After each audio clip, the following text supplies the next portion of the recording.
वासुदेवाय। ओम नमो भगवते वासुदेवाय।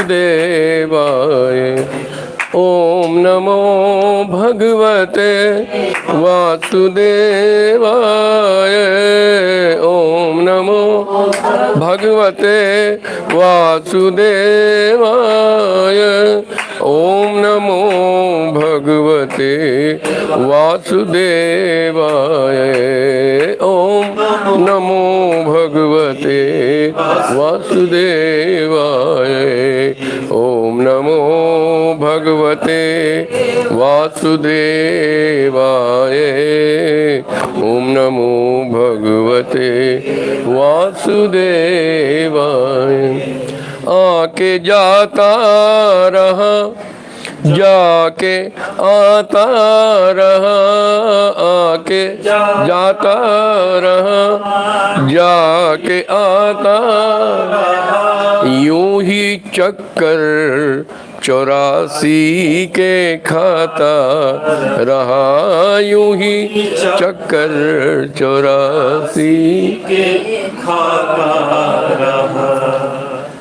बीता वक्त कभी फिर ना हाथ आए, बीता वक्त कभी फिर ना हाथ आए। ओम नमो भगवते वासुदेवाय। नमो भगवते वासुदेवाय। ओम नमो भगवते वासुदेवाय। ओम नमो भगवते वासुदेवाय। ओम नमो भगवते वासुदेव। बोलिए सच्चिदानंद भगवान की, सद्गुरुदेव भगवान की। अभी कल का जो प्रवचन आपने सुना है उसमें कोई शंका या कोई प्रश्न किसी के मन में हो तो वो पूछ सकता है और प्रयास किया जाएगा संक्षेप में उसका उत्तर देने का हम प्रयास करें। गुरुजी, कल की चर्चा में, परसों की चर्चा में ईश्वर के स्वरूप लक्षण के बारे में आपने बताया। स्वरूप लक्षण, ठीक है गुरुजी, और क्या क्या लक्षण, क्या कैसे, क्या और भी कोई लक्षण हो सकता है, ठीक।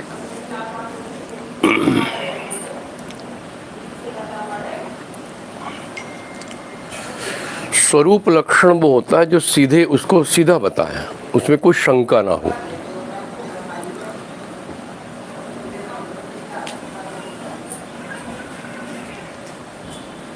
उसमें क्यों कैसे ये शब्द नहीं आना चाहिए, सीधे उसको। घड़ा है या गिलास है, उनका अपना स्वरूप है सबका। तो घड़े को आप घड़ा कहोगे तो हम समझ जाएंगे ये वाला घड़ा, ये आकार है उसका। गिलास कहेंगे तो उसका ये आकार है, बच्चे को भी पता है। उसे कहो गिलास लाए तो गिलास लाएगा, वो कटोरी नहीं लाएगा, ठीक है ना। तो स्वरूप लक्षण जो सीधे उसको बता देगा। तो एक लक्षण हो सकता है तटस्थ लक्षण। तटस्थ लक्षण, तटस्थ लक्षण का मतलब होता है जो किसी के सहारे से उसको समझाया जाए। जैसे एक व्यक्ति से हमने पूछा, भाई कहाँ रहते हो, कहाँ है तुम्हारा घर। उसने कहा मेरा घर तो गंगा में महाराज। बड़ा आनंद आ रहा है। तो गंगा में घर तो नहीं हो सकता। अब मैंने घर कहा लेकिन शब्द है घोष। घोष मैंने झोपड़ी, पुराने जमाने की बात है। मेरी झोपड़ी तो गंगा में है महाराज। अब गंगा में तो झोपड़ी नहीं हो सकती। क्यों बहन जी, हो सकती है क्या? हाँ जी, गंगा में हो सकती है बीच में झोपड़ी, तो बह जाएगी।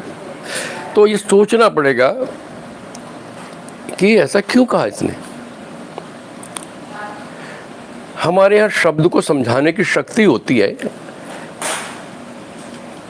अभिधा। अभिधा कहते डायरेक्ट। ये गिलास है, ये सीधी बात है। ये तकिया है, कुछ शक तो नहीं हो रहा आपको? इसको कहते हैं अभिधा। ये चश्मा है, इसको कहते हैं अभिधा। अरे वो लाना जिससे मैं देखता हूं, शक पड़ जाएगा, दूरबीन लाऊं कि चश्मा लाऊं? तो जब सीधे शब्द में बाधा आती है तो हमें उसमें एक और शक्ति का प्रयोग करना पड़ता है, उसको कहते हैं लक्षणा शक्ति। वैसे तो बहुत है लेकिन 3 जरूरी है, अभिधा, लक्षणा और व्यंजना। इधर आप ना जाइए, ये आपका विषय नहीं है। तो अभिधा मैंने सीधे सीधे भाई गिलास लाना है, बात कर दूंगा।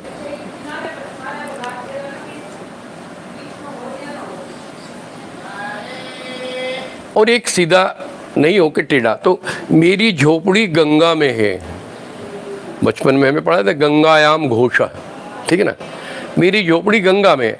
इसका मतलब क्या कहना चाहता कि महाराज जो ठंडक, जो पवित्रता गंगा में है वो मेरी झोपड़ी में। इसका मतलब मेरी झोपड़ी गंगा के किनारे। ये तो निकला, गंगा में तो हो नहीं सकती, तो शंका होगी, बाधा आ गई। बाधा आने पे हमने प्रयोग किया लक्षणा शक्ति का। ये क्या कहना चाह रहा है? ओ भाई, वो तलवारें जा रही हैं। तलवारें जा सकती हैं क्या? बोलो, तलवारें खुद जा सकती हैं? मतलब क्या निकलेगा? तलवारें लिए लोग जा रहे हैं। तटस्थ हो गए ना, दूसरे किनारे से बोला, उसको समझाया, हो गया। गंगा में झोपड़ी है तो गंगा में झोपड़ी नहीं हो सकती, मगर वो क्या कहना चाह रहा है कि जो ठंडक, जो पवित्रता, जो निर्मलता गंगा जी में है वही मेरी झोपड़ी। महाराज बड़ा आनंद आ रहा है, गंगा किनारे रहता, ये अर्थ हो गया। और स्वरूप का लक्षण सीधे सीधे अहेयम अनुपादेयम यत् तत् स्वरूपम, जिसको ना तो बाहर से लाया जा सके और जिसको यहां से ना निकाला जा सके, वो स्वरूप लक्षण होता है।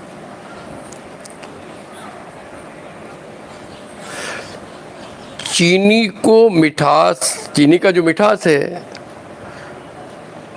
वो तो कहीं बाहर से लाया जा सकता है क्या? चीनी में और मिठास डाल सकते हो? वो चीनी तो खुद मीठी। और ना चीनी में से मिठास निकाल सकते हो, फिर वो चीनी नहीं रहेगी। ये स्वरूप लक्षण है। यथोपलप्त शैलानाम, जैसे पत्थर की कठोरता इकट्ठी है, कठोर है तो पत्थर है, क्यों जी? कठोरता को पत्थर से अलग कर सकते हो तो पत्थर ही नहीं होगा, फिर तो मुलायम हुई।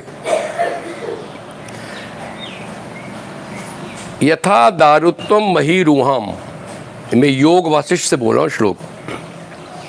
दुनिया के जितने भी पेड़ हैं उनमें लकड़ी है, लकड़ी पना है ना, अलग तो नहीं हो सकता।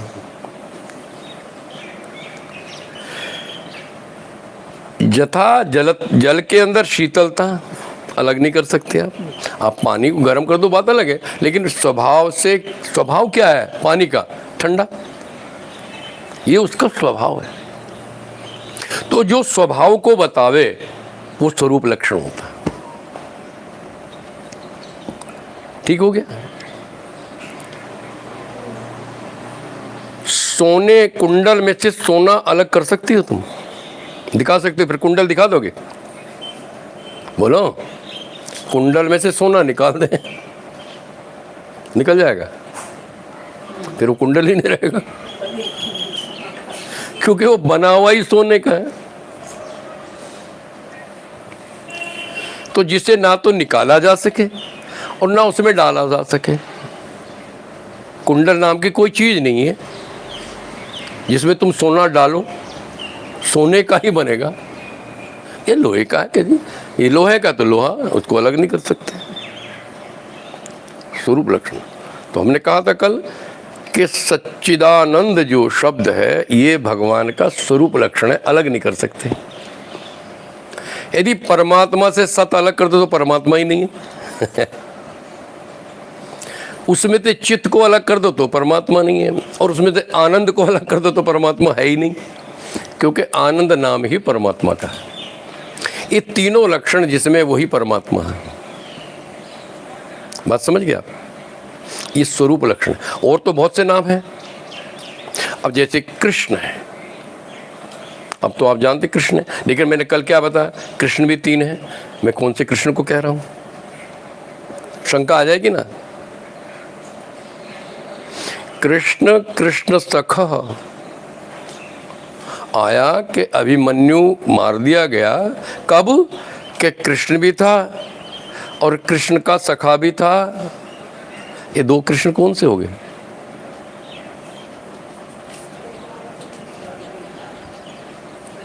दो कृष्ण कहां से आ गए?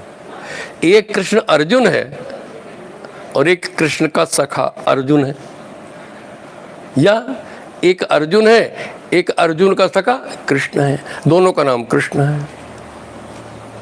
3 राम हैं, 3 भरत हैं, 3 अर्जुन हैं। हम किसे कह रहे हैं? तो तटस्थ लक्षण होगा। अब आप कहो देवकी नंदन, बोलो, गाते हो ना देवकी नंदन, ये कृष्ण का स्वरूप लक्षण नहीं है, ये तटस्थ लक्षण। देवकी का जो बेटा है वो कृष्ण। फर्क पड़ गया ना। देवकी के माध्यम से बताया कि ये वाला है, देवकी नंदन ही है। शंका हो सकती, देवकी नंदन तो बलराम भी है ना। तो जो डायरेक्ट सीधे अर्थ को बताए और जिसको उससे अलग ना किया जा सके, ना उसमें डाला जा सके, दोनों बातें ध्यान रखना। ना तो उससे वो अलग हो सके और ना उसमें तुम बाहर से डाल सको, वो स्वरूप लक्षण। एक मोटा उदाहरण है कि चीनी को मीठा करने के लिए कुछ और डाल ही नहीं सकते आप, क्योंकि खुद मीठी। कुछ और डाल के क्या और ज़्यादा मीठी हो जाएगी? वो नहीं, कितनी चीनी डालो वो तो उतनी मीठी रहेगी। और चीनी में से मिठाई को अलग नहीं कर सकते आप, मिठास को अलग नहीं कर सकते। तो जिसे ना अलग किया जा सके और ना बाहर से उसको डाला जा सके, ऐसी ये आत्मा है, तो परमात्मा के लक्षण हो गया। आत्मा को डाला नहीं जा सकता, आत्मा में से उसकी चेतनता निकाली नहीं जा सकती। हाँ, शरीर में निकालोगे डालोगे तो हो सकता है, मुर्दे में चेतना डालो तो जिंदा हो गया, और जिंदा में से चेतना निकालो तो मुर्दा हो गया। लेकिन मोटा बढ़िया उदाहरण है चीनी में से मिठास, ये आसान है, इसलिए मेरे पास तो उदाहरण बहुत है, बहुत से उदाहरण है। लेकिन मूल बताया अहेयम अनुपादेयम, जिसे अलग ना किया जा सके, जिसे उसमें डाला ना जा सके, वो जैसा का जैसा है। तो ब्रह्म क्या है? सत्य भी है, चित्त भी है और आनंद भी है। उसी से संसार बना है, तो संसार उससे बना है, तो उन सब में भी वो लक्षण आने चाहिए, क्योंकि कार्य के गुण कारण में, कारण के गुण कार्य में आते हैं। मिट्टी काली होगी तो घड़ा भी काला होगा, पक्की बात। तो अब ये संसार, ये जगत है ना, ये भगवान का कार्य है, या माया का कार्य तुम कह सकते, लेकिन हम तो भगवान का कार्य कहते हैं। माया के माध्यम से कराता है तो वही है। माया खुद भी नहीं कर सकती, क्योंकि चेतना नहीं तो माया क्या करेगी।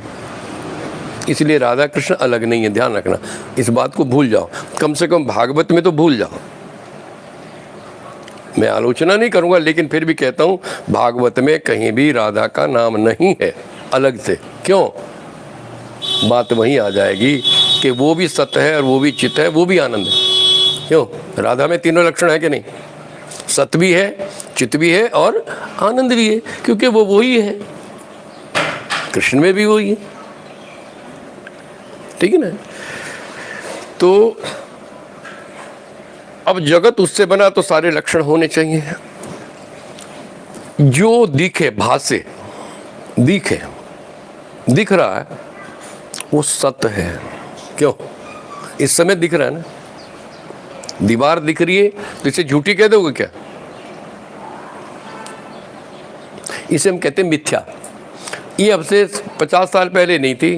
क्यों शर्मा जी, बोलो? एक कोठी 50 साल पहले थी क्या? 100-200 साल बाद रहेगी क्या? 500 साल बाद अब है। इसको कहते हैं मिथ्या। जो पहले नहीं थी अब है, आगे नहीं रहेगी। ऐसे ही हमारे शरीर को क्या कहते हैं? मिथ्या। जगत मिथ्या, ब्रह्म सत्य जगन मिथ्या। ब्रह्म ही सच्चा है, बाकी जगत सारा मिथ्या। झूठा नहीं कहना, क्या कहेंगे? मिथ्या। पहले नहीं था, ये शरीर पहले नहीं था, मेरा शरीर आपका शरीर 100 साल पहले नहीं था, 100 साल बाद नहीं रहेगा, अब है, सत्य है। तो अभी पहले दीवार को समझिए आप। दीवार दिख रही है, फिलहाल के लिए सत्य है, ये मकान सत्य है, दिख रहा है तो सत्य है, लेकिन इसमें चित्त नहीं है। क्यों? इसे नहीं पता है कि इसमें कोई मरा पड़ा है कि जिंदा पड़ा है। बोलो, कैसे पेंट कर दो इसे, बेचारे को क्या पता? इसे क्या पता यार सोफा रखा कि नहीं रखा? अच्छा एक बात बताओ, समान मकान के लिए है या मकान समान के लिए? साक्षी जी उत्तर दो।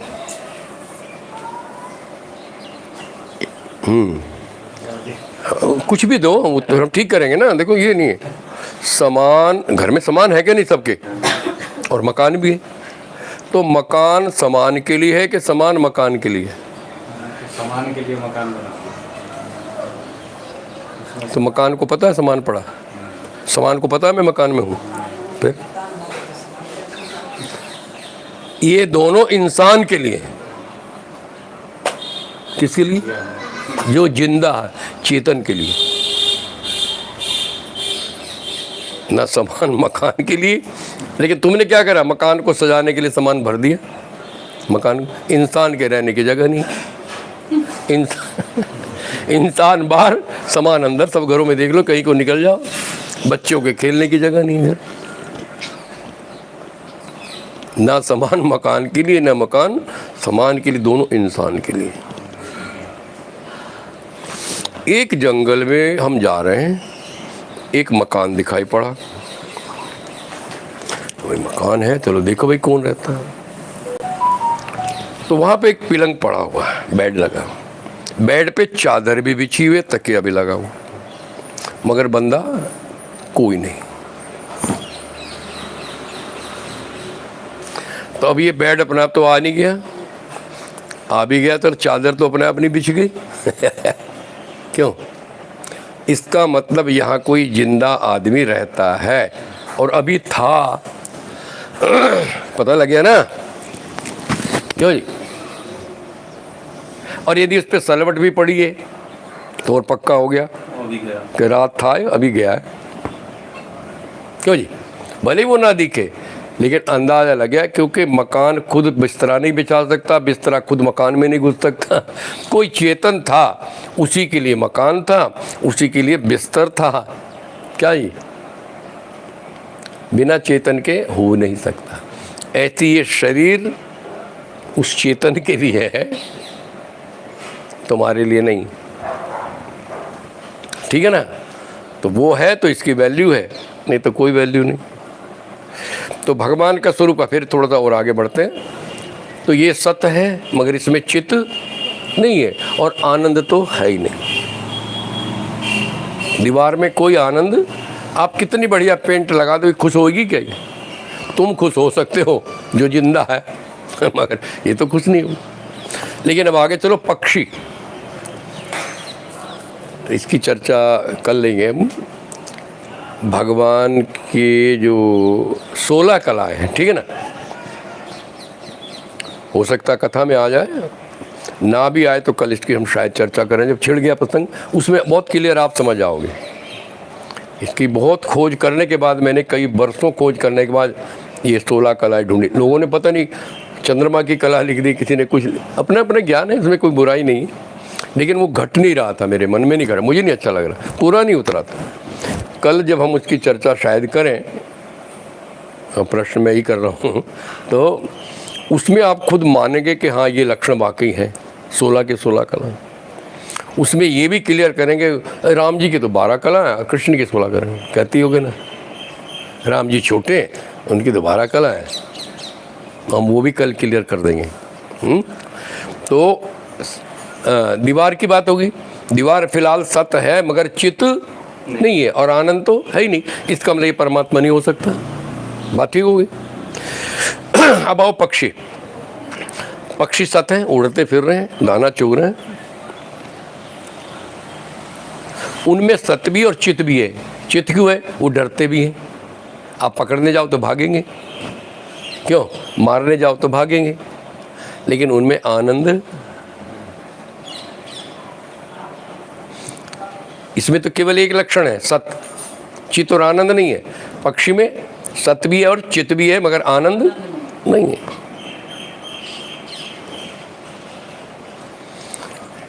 मगर तुम्हारे में बोलो क्या होना चाहिए? जब हम उसके अंश हैं, मैंने कहा कारण के गुण कार्य में आते हैं। यदि ब्रह्म सच्चित आनंद है और हम उसके अंश हैं, तो हमारे में भी सत्य भी होना चाहिए, चित्त भी होना चाहिए, आनंद भी। आनंद है क्या? सत्य है, हम हैं बोल रहे हैं। चित्त भी है कि सोच के बोल रहे हैं, सुन रहे हैं, क्यों जी? मगर आनंद है, मगर पता नहीं। अनुभव में जिस दिन आ गया उस तुम भी ब्रह्म रूप हो जाओ, क्योंकि तुम भी सच्चिदानंद हो जाओगे। आनंद है, पता नहीं। तुम कहोगे आनंद कहाँ है? इशारा बता रहा हूँ। एक छोटा कांटा मैं आपको चुभाऊं, स्वीकार करोगे? है? गुरुजी चुभाएं तो नहीं करोगे, ठीक है ना? नहीं, गुरुजी क्यों चुभा रहे हो, है ना? ये मना तो करोगे ना। एक कंडा हम इतना चुभा नहीं सकते। लेकिन आपकी तबीयत खराब है, आपको और अभी जाना भी है, काम भी है, बच्चों को संभालना भी है, आप दौड़े दौड़े डॉक्टर के जाओगे, डॉक्टर साहब सुई लगाओ जल्दी, मुझे फिर बच्चों को स्कूल भेजना। 100 रुपये दोगे, इतनी लंबी सुई घुसवा लोगे। दर्द होती है? चीखे मारते तुम? हैं? मारते हो चीखे? कहीं भी नहीं। उई कर दिया भाई। और जिसे रोज लगवाना है, बोले शुगर चेक करते सुई घुसाते हो कि नहीं? दर्द चीखे मारते हो क्या? क्यों नहीं मारते हो? अंदर कहीं आनंद है कि मैं ठीक हो जाऊंगा। आनंद। बच्चे को पैदा करना मौत से लड़ना है, बोलो है कि नहीं? 9 महीने बच्चे को पेट में रखना और पैदा करते समय तो मौत हो सकती है, ध्यान रखना आप लोग, मौत हो सकती है। 80% चांस है मरने के आपके। लेकिन एक खुशी है कि मेरे बेटा पैदा होगा, बच्चा पैदा होगा, मैं सुखी हो जाऊंगी, फिर उसका मैं ब्याह करूंगी, फिर मेरी नूह आएगी और फिर सवेरे सवेरे वो परोठे बना के ले आएगी, गरम गरम चाय ले आएगी, माता जी चाय पियो, रसगुल्ले खिलाएगी। ये पता नहीं खुद माता जी को प्याला लेके जाना है, बेटी उठ चाय। परेशान ना करो माता जी, अभी तो मैं सोन दो।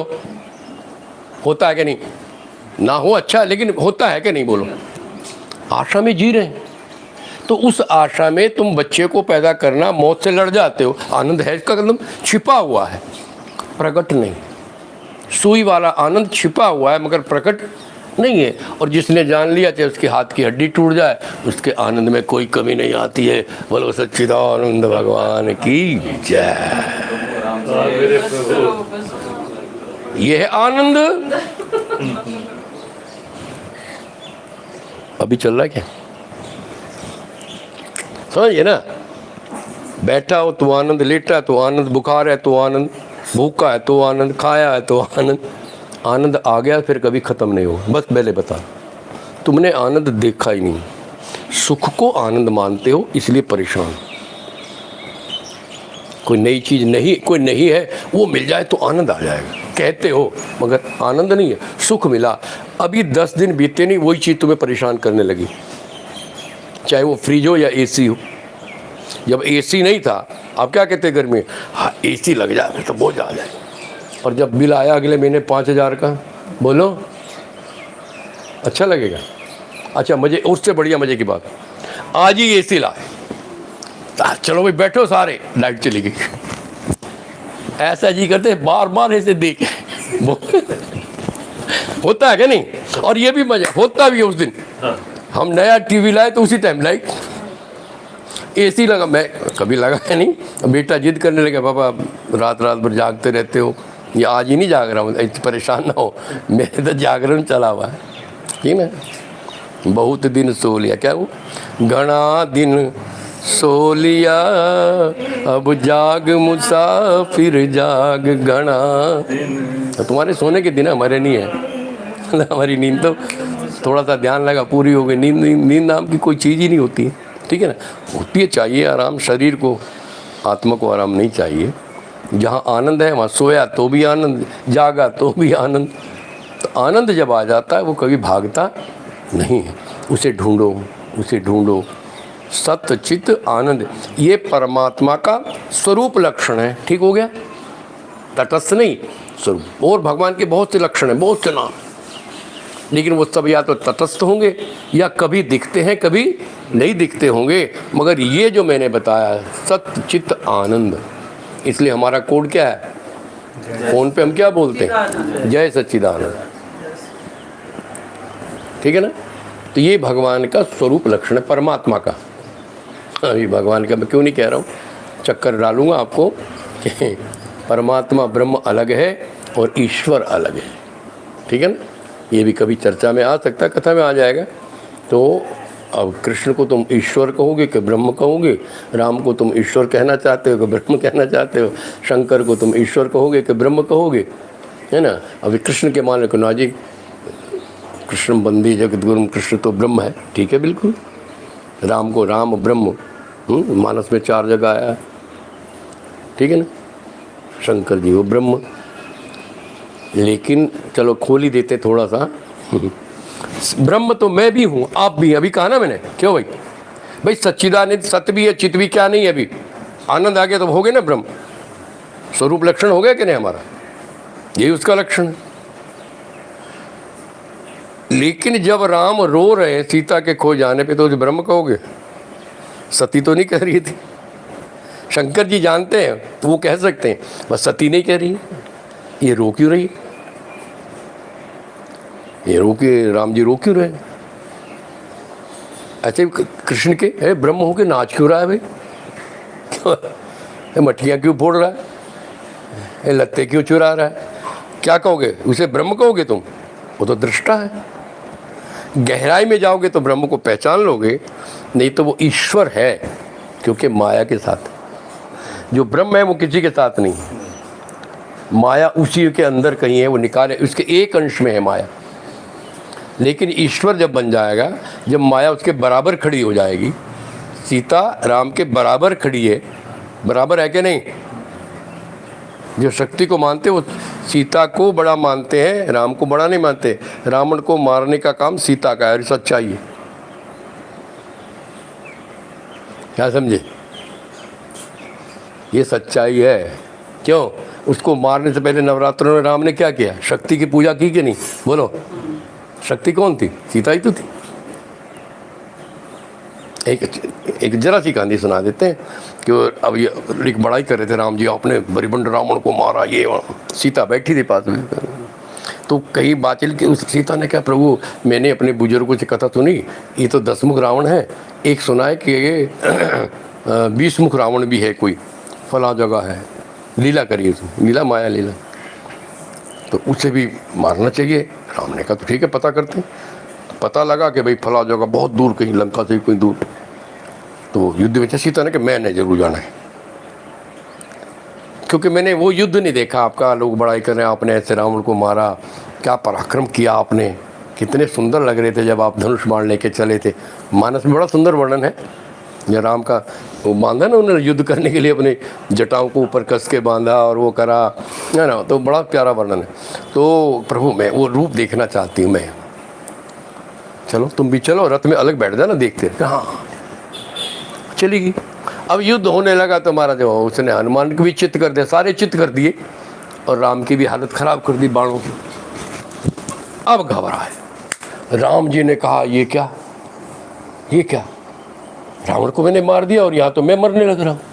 अब उनको ध्यान आया, कर रहे वो बैठी सी था, तो वहाँ उन्होंने बड़ी सुंदर स्तुति की है, संस्कृत में है, बड़ी सुंदर, हिंदी भी है उसकी बनी मेरे पास। तो जब स्तुति की तो भगवती खड़ी होगी, जाग गई, और महाचंडी का रूप सीता का क्षण में मार दिया। बात समझ नहीं। तब राम ने कहा, अरे तेरे बिना तो हो नहीं सकता, घर में भी तुम्हारे बिना नहीं हो सकता, याद रखो, तुम अपनी शक्ति को खराब मत करो, ठीक है ना। बेकार कर दिया तुमने। तुम घर की मालकिन हो, तुम स्वर्ग बना सकती हो, इसको नरक भी बना सकती हो, ये तुम्हारे हाथ में। थोड़ा सा संयम, थोड़ा सा सहनशीलता, फिर सारी ज़िंदगी मौज करो। शक्ति हो घर की भाई, हमारी शक्ति घर में बैठी है, वो प्रार्थना कर रही है हमारे लिए, हमें पता है। बोलो, पति को 1 घंटा लेट हो जाए, बोलो तुम्हारी क्या हालत होती है? बोलो, सुख ना सुख दी, भगवान में तेरे पूजा कराऊंगी, हे भगवान में कढ़ाई कराऊंगी, हे भगवान में जगराता करूंगी, होता है कि नहीं? और हम आके क्या कहते हैं, ओ भैया आज तुम्हें बाल बाल बचा नहीं, वो जो घर में प्रार्थना करी थी उसने बचाया। बोलो जगदम में भैया, हमें पता है भाई, हमें बचे हुए किनसे? वो प्रार्थना कर रही होगी घर पे, रात को रोज पूछे दवाई खाई। और वो नहीं, तुम लोग भी कौन आने जो मेरे अपने मुझे प्रेम करते हैं, प्रार्थना कर रहे हैं। अब बताएं, कल आया कि मैंने हाथ नहीं उठा दिया, तुरंत वो वीडियो आ गया, कह रहे गुरु जी हाथ नहीं उठाना, आपको दर्द नहीं लग रही है? हाथ उठाते नीचे रखो। हाथ मैं यहाँ उठा रहा, दर्द हो रही है हिमाचल में, अब पता नहीं कितने पड़े। तो उनकी दुआ भी तो मेरे साथ है। क्यों? प्यार करो, तुम्हारे लिए दुआ करने वाले बहुत हैं। घर वाले ना करें तो दुनिया दुआ करती। हम कहीं जाए हमारे माँ भी मिल जाते हैं, बाप भी मिल जाते हैं, बेटियाँ भी मिल जाती हैं। क्यों? कुछ फ़र्क लग रहा है हमें? पूरा भारत घूम ले किसके बल पे?